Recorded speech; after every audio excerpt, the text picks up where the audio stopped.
ইরানের প্রয়াত সর্বোচ্চ ধর্মীয় নেতা আয়াতুল্লাহ আলী খামেনির ছেলে মোস্তফা হুসাইনি খামেনিকে দেশটির পরবর্তী সর্বোচ্চ নেতা হিসেবে নির্বাচিত করা হয়েছে।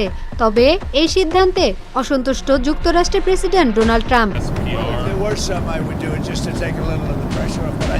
মার্কিন সংবাদ মাধ্যম ফ্যাক্স নিউজের উপস্থাপক ব্রায়ান কিলমির জানান, ট্রাম্প তাকে বলেছেন, আমি এমন সিদ্ধান্তে অসন্তুষ্ট, যদিও এই বিষয়ে এখনো আনুষ্ঠানিক কোনো মন্তব্য করেননি মার্কিন প্রেসিডেন্ট।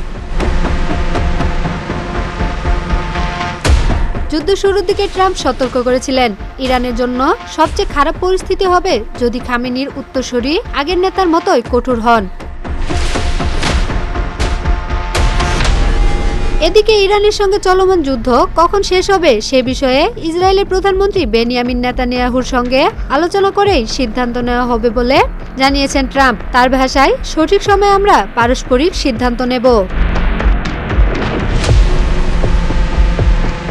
যুদ্ধ শুরুর দিকে ট্রাম্প সতর্ক করেছিলেন, ইরানের জন্য সবচেয়ে খারাপ পরিস্থিতি হবে যদি খামেনির উত্তরসূরি আগের নেতার মতোই কঠোর হন। ৫৬ বছর বয়সী মোস্তফা খামেনি কখনো কোনো সরকারি পদে ছিলেন না এবং জনসম্মুখে খুব কমই দেখা গেছে তাকে। ইরানের ভেতরেও তাকে শান্ত ও রহস্যময় চরিত্র হিসেবে বিবেচনা করা হয়। বিশ্লেষকদের মতে তিনি দীর্ঘদিন ধরেই পর্দার আড়ালে শক্তিশালী প্রভাব ধরে রেখেছেন। ইসলামিক রেভলিউশনারি গার্ডস কর্পসের সঙ্গেও তার ঘনিষ্ঠ সম্পর্ক রয়েছে।